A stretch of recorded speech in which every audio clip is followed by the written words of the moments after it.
So that was the beginning of the 2020 / Kobe Bryant tribute video that Russ and I put together earlier this week. And what I love about this video is that it just naturally unfolded.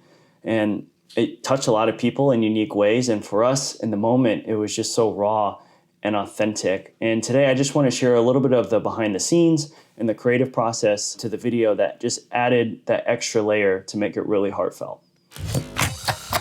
We're live here. I'm your host, Daniel Mogg.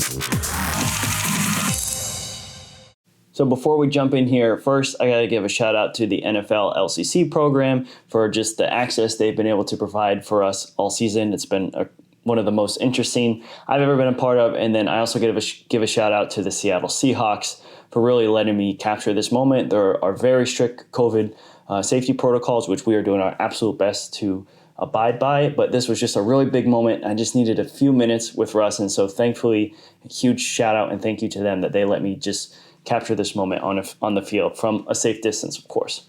So I had my C500 Mark II camera ready with the 70-200 cinema servo lens. Kind of the condition of me being allowed to shoot him was that I was able to keep my distance away from him. Obviously, as soon as Russ came out, I just kind of trailed him. And I knew it was a big moment, and I wanted to let him have his moment instead of just being up in his face, asking questions and whatnot. From there, he just kind of came over to me and just laid what was on his heart. And we were done. I just added a couple questions there at the end that I wanted to follow up on.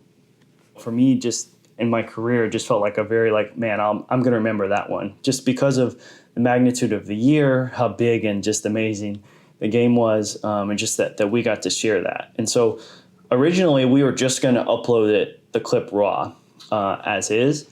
And as I was just thinking about it, I was watching it back, and Russ talked about God's faithfulness. And I remember this old hymn, Great is Thy Faithfulness, and I went on Soundstripe, which is the music service we use, and they actually had this version that is in the final piece that I added just for the beginning. And as soon as I saw it without the kind of the background noise and saw the image match with the song, I knew that was it, and that's what we needed to do. That's how the music was added. The look and the color grading was where I wanted to go next. So the C500 Mark II we've been using for the last little bit. The image quality is just amazing and fantastic. So I wanted to shoot in 4K just because it's a special moment, make sure we had the best picture quality possible. And so I shot in 4K in 10-bit.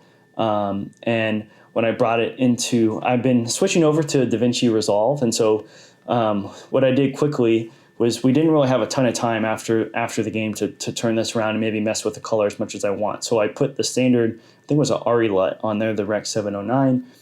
And then I just went through the different film looks they had inside of Resolve and picked the one that I kind of just thought best matched the tone and the mood of the piece. And that's pretty much it. We didn't have a ton of time. We had that kind of 28 to 48 hour game window we like to talk about at West East to really capitalize on the social moment and the conversation around it. And so for the most part, this was a pretty simple video per se, right? So it was literally just me with a single camera. I had a shotgun mic on it, and I filmed Russ. I let him do his thing. Huge shout out to him for being just trusting me to capture that moment, but then also just being vulnerable and sharing his true thoughts. And I think that really resonated as far as how it got amplified and the social metric and the numbers behind it, right? And the beauty of it is that wasn't what we were chasing.